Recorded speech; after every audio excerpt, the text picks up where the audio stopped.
Stealing red and सलेछाया की साजिश। नमस्कार, यदि आपने पहला पार्ट नहीं देखा है तो कृपया पिन किए गए लिंक पर जाकर अवश्य देखें। अब दूसरे पार्ट में कहानी एक नए मोड़ पर ले जाती है, जहां अचानक मोर्चे पर चालबाजियां और धोखाधड़ी की योजनाएं सामने आती है। यूसुफ टिकट की व्यवस्था करने के लिए और बताता है कि टिकट की व्यवस्था हो जाएगी। इसका मतलब है कि अब सिर्फ एक्सिबिशन के दिन का इंतजार है। जैसे ही वह दिन आ जाता है, टुक टुक में पेंटिंग लेकर गाड़ी निकल पड़ती है। इसी दौरान पिको पहले से ही अपनी निर्धारित जगह पर बैठा हुआ है। उनका प्लान यह था कि जब टुक टुक असली गाड़ी लेकर टनल में प्रवेश करेगा तो पिको और सारा नकल गाड़ी के साथ पीछा करते हुए असली गाड़ी से पेंटिंग का एक्सचेंज करेंगे और वहीं से बाहर निकल आएंगे। दूसरी ओर फेला सड़क पर मौजूद अन्य लोगों और ट्रैफिक पुलिस को भ्रमित करने के लिए हंगामा मचाता है। पूरे रास्ते की निगरानी करने के लिए यूसुफ ने उस रूट के सभी सीसीटीवी कैमरे हैक कर लिए हैं। जैसे ही फिला टनल के बाहर अपनी गाड़ी में सेट किए गए स्मोक फेस बम को ब्लास्ट करता है, गाड़ी के अंदर से धुआं उठने लगता है। फेला जोर जोर से चिल्लाता है कि उसकी गाड़ी नष्ट हो गई है, ताकि कोई उसकी मदद करने के लिए आगे ना आए, और पूरे रास्ते में जाम लग जाता है। इसी बीच टनल के अंदर टुक टुक और गुफा भी पहुंच जाते हैं, लेकिन उन्हें यह पता नहीं कि उनके पीछे पुलिस छिपी हुई है। निरीक्षक अरमान दूर से देख लेते हैं कि उसी कंपनी के 2 ट्रक एक ही समय पर टनल में प्रवेश कर रहे हैं। इसे संदिग्ध समझकर अरमान तुरंत टनल के अंदर चले जाते हैं। हालांकि सवाल उठता है कि पुलिस वहां पहले से क्यों नहीं थी।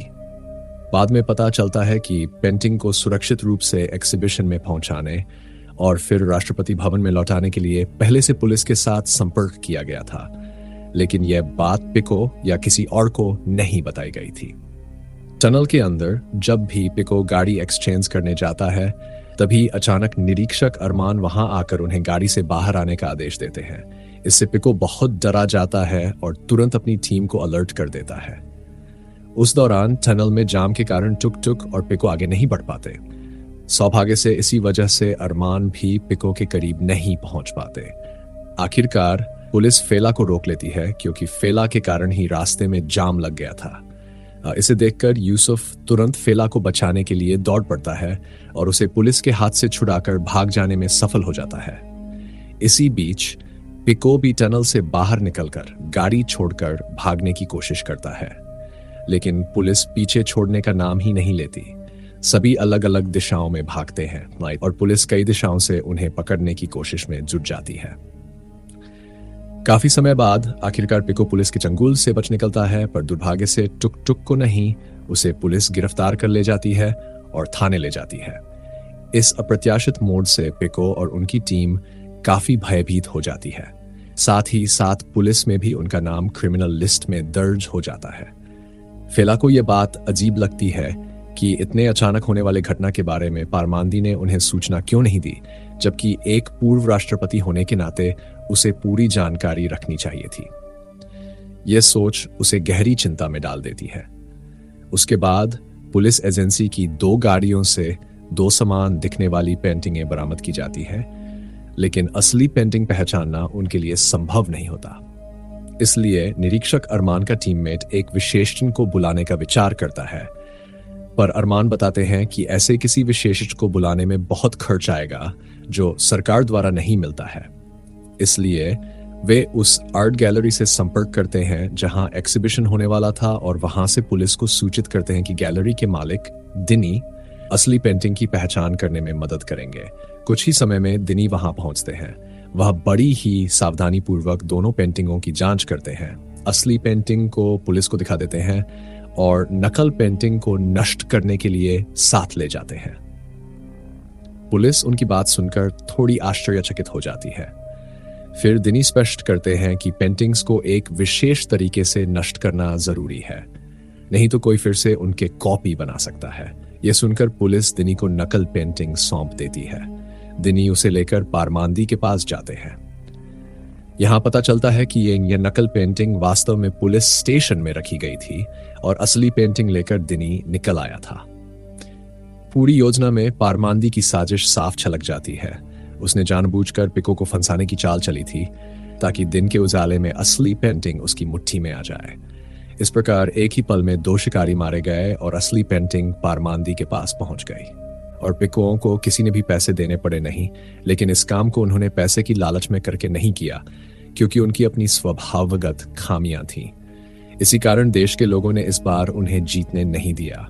इससे उनके बेटे राम का राजनीतिक करियर भी बर्बाद हो गया, हालांकि इसमें सरकार की कोई गलती नहीं थी।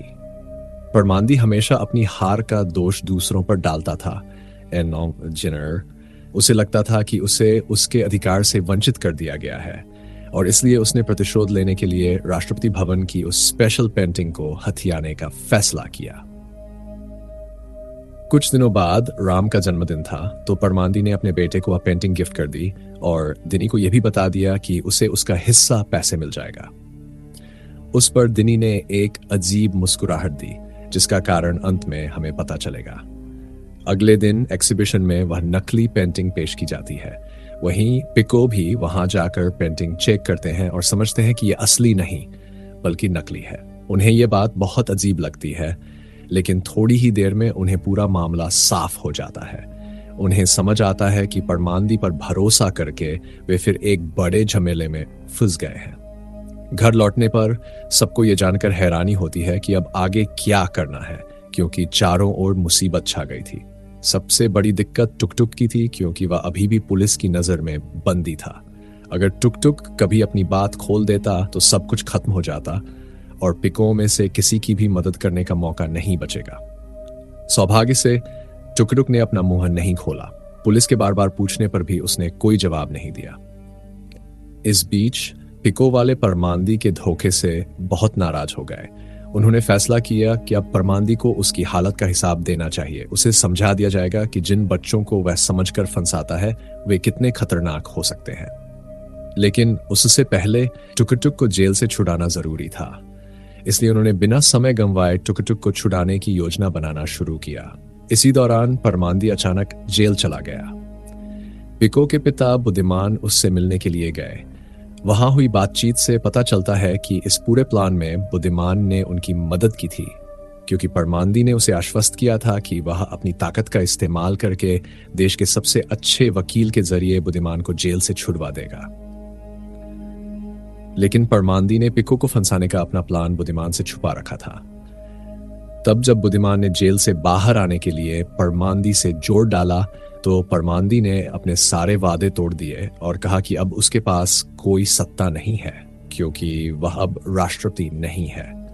ऐसे में वह अपनी ताकत से बुद्धिमान की मदद कैसे करेगा, ये समझ में नहीं आया। इस बात को सुनकर बुद्धिमान इतने गुस्से में आ गए कि परमांदी पर हमला करने लगे। लेकिन परमांदी ने पिको के बारे में बताते हुए उन्हें धमकी दी कि अगर वह कोई उल्टा सीधा काम करेगा तो उसका बेटा मुश्किल में पड़ जाएगा। इसे सुनते ही बुद्धिमान डर के मारे चुप हो गए। अगले सीन में देखा जाता है कि पिको वाले टुकटुक को जेल से छुड़ाने की योजना बना रहे हैं। वे तय करते हैं कि जब टुकटुक को कोर्ट में पेश किया जाएगा तब वे सड़क पर पुलिस पर हमला कर उसे लेकर भाग जाएंगे। लेकिन मजेदार बात यह होती है कि इन सब योजनाओं के बीच अचानक टुकटुक आ ही जाता है। सभी हैरान रह जाते हैं जब टुकटुक बताता है कि उसने पुलिस को बयान दे दिया है कि वह और उसका भाई, जो असल में सिनोपेथी एक्सप्रेस एजेंसी के ड्राइवर हैं, घटना के समय चोरों की बातें सुनकर उसका भाई डर के मारे भाग गया, लेकिन वे किसी अनैतिक काम में शामिल नहीं थे। पुलिस ने टुकटुक का बैकग्राउंड चेक किया और पाया कि उनका पहले कोई आपराधिक रिकॉर्ड नहीं था, इसलिए उन्हें जेल से छोड़ दिया गया। अब क्योंकि टुकटुक को लेकर उनकी टेंशन दूर हो गई, तो अब परमांदी को टेंशन देने की बारी थी। सबने खेत में जुटकर व्यवस्था बनाई और यूसुफ ने रिसर्च करके पता लगा लिया कि परमांदी की एकमात्र कमजोरी उसका बेटा राम है, और राम की सबसे बड़ी कमजोरी है एक महिला। यह सुनकर पिको के दिमाग में एक आइडिया आया। उन्होंने सरा को बहुत ही आकर्षक पोशाक में उस क्लब में भेजा जहां राम रोज रोज की बातचीत में समय बिताता था। लेकिन सरा को अकेला नहीं छोड़ा जाता। वे सब गुप्त रूप से राम पर नजर रखने लगते हैं। उनकी उम्मीद थी कि सरा जैसी खूबसूरत लड़की जरूर राम की नजर में आएगी, और सौभाग्य से उनकी उम्मीद पूरी हो जाती है। राम सरा के साथ फ्लर्ट करने के लिए उसके करीब आने लगता है और सरा भी मौके का फायदा उठाकर उसे एक साथ ड्रिंक करने का ऑफर देती है। उसी ही पल उनके बीच एक बंधन बन गया। रामा ने सारा को जन्मदिन की पार्टी में भी आमंत्रित कर लिया। इसी के बाद पिकोरा ने रामा की जन्मदिन पार्टी में घुसने की योजना बनानी शुरू की, क्योंकि उस दिन बड़े पैमाने पर होने वाली थी और भीड़ में काम करना सरल होता। वैसे इतनी बड़ी पार्टी के आयोजन के लिए आमतौर पर इवेंट मैनेजमेंट कंपनी को जिम्मेदारी दी जाती है, इसलिए यूसुफ ने भी एक इवेंट मैनेजमेंट कंपनी स्थापित करने का निश्चय किया। पर रातों रात कोई कंपनी नहीं खड़ी होती, और साथ ही अगर नकली कंपनी बन जाती तो परमांदी उन्हें कॉन्ट्रैक्ट दे ही नहीं पाता। ठीक उसी समय उन्होंने फेला के स्रोतों का फायदा उठाया, क्योंकि उसका उच्च वर्ग में अच्छा परिचय था। वहीं से सहायता लेकर उसने एक इवेंट मैनेजमेंट कंपनी का पंजीकरण कराया और काफी चतुराई से रामा की जन्मदिन पार्टी का कॉन्ट्रैक्ट भी हासिल कर लिया। और फिर उनकी अंतिम योजना की शुरुआत हुई। सारी योजना के अंत में गुफा ने एक विशेष म्यूजिक बॉक्स बनाया, जिसमें आसानी से 2-3 लोग समा सकें। इसके बाद कार्यक्रम से एक दिन पहले फेला वहां म्यूजिक बॉक्स लेकर रामा के घर पहुंचा। उस बॉक्स के अंदर पिको और यूसुफ थे, और गुफा तथा टुकरुक साथ में बॉक्स खींचते हुए जा रहे थे। वे सभी बॉक्स लेकर सीधे सर्वर रूम के सामने पहुंच गए। फिर फेला को सिग्नल देते ही वह जाकर सर्वर ऑपरेटरों को बातचीत में व्यस्त रख देता है, और इसी मौके पर पिको चुपके से अंदर घुस जाता है। वहीं से यूसुफ को पूरे घर के सीसीटीवी कैमरों का एक्सेस प्राप्त हो जाता है। इसके बाद वे चुपचाप वहां से बाहर निकल आते हैं। उनकी चोरी की योजना लगभग सफल हो जाती है, लेकिन इतना बड़ा पेंटिंग लेकर बाहर आना बहुत चुनौतीपूर्ण काम था। इसीलिए गुफा ने एक विशेष स्मोक बॉक्स बनाने का निर्णय लिया, जिसे रिमोट से नियंत्रित किया जा सकेगा। जैसे ही रिमोट दबाया जाएगा, बॉक्स से धुआं निकलने लगेगा और उसके कारण फायर अलार्म बज उठेगा। इससे पार्टी में मौजूद लोगों का ध्यान भटक जाएगा और भागने की भीड़ लग जाएगी, जिससे पिको आसानी से पेंटिंग लेकर निकल सकेगा। आखिरकार कार्यक्रम के दिन वे अपनी योजना के अनुसार पार्टी में पहुंच जाते हैं। वहां सारा रामा की पार्टनर थी, पिको वेटर का किरदार निभा रहा था, गुफा मेंटेनेंस वर्कर थे, और फेला मैनेजर की जिम्मेदारी संभाल रहा था। पार्टी में प्रवेश करते ही पिको सबसे पहले सर्वर रूम पहुंचा। फिर फेला को सिग्नल देने पर वह फिर से जाकर ऑपरेटरों को बातचीत में व्यस्त रख देता है। इसी बीच यूसुफ सीसीटीवी कैमरा हैक कर सभी कमरों की फुटेज बदल देता है, जिससे चुपके से सारा रामा के कमरे की ओर रुख करने लगता है। जब वे रामा के कमरे में पेंटिंग खोजते हैं तो पता चलता है कि वहां सिर्फ रादेन साल की पेंटिंग ही नहीं, बल्कि कई अन्य बहुमूल्य पेंटिंग्स भी मौजूद थीं, पर उनमें से सभी नकली थीं। इसलिए उन्होंने रादेन साल की पेंटिंग ही निकाल ली। लेकिन बाहर निकलने से पहले परमांदी वहां आ जाता है। उसे देखकर पिको तुरंत छुप जाता है ताकि परमांदी किसी को देख न ले।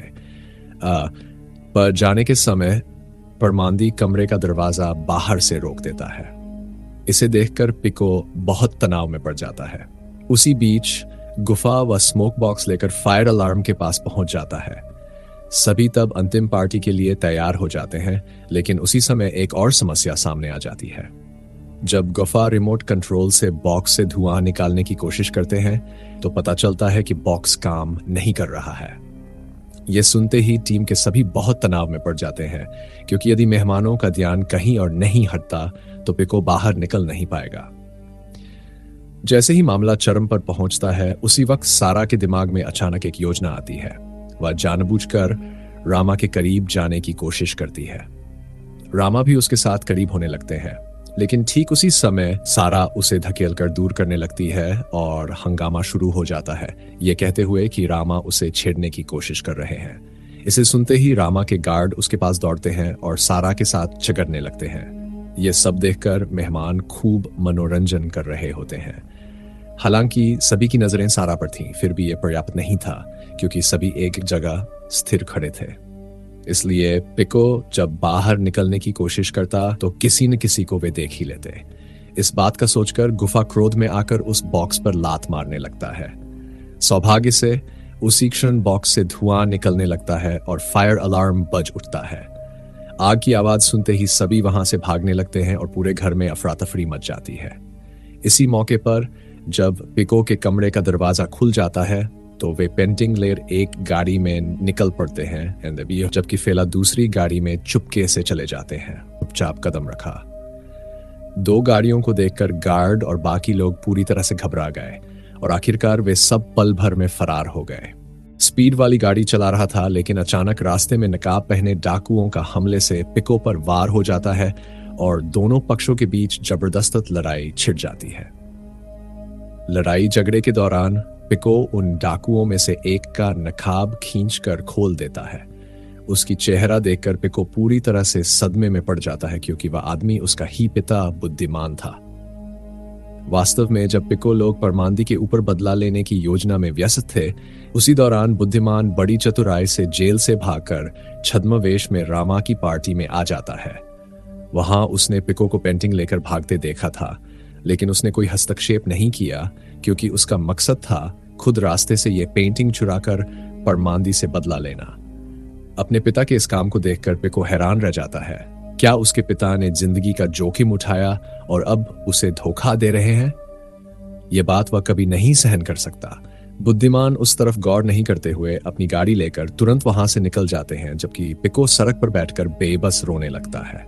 इसी बीच फेला टीम आकर इस हालात को देखकर उन्हें अपनी गाड़ी में बैठाकर घर की ओर रवाना हो जाती है। उस गाड़ी में भी एक पेंटिंग रखी थी।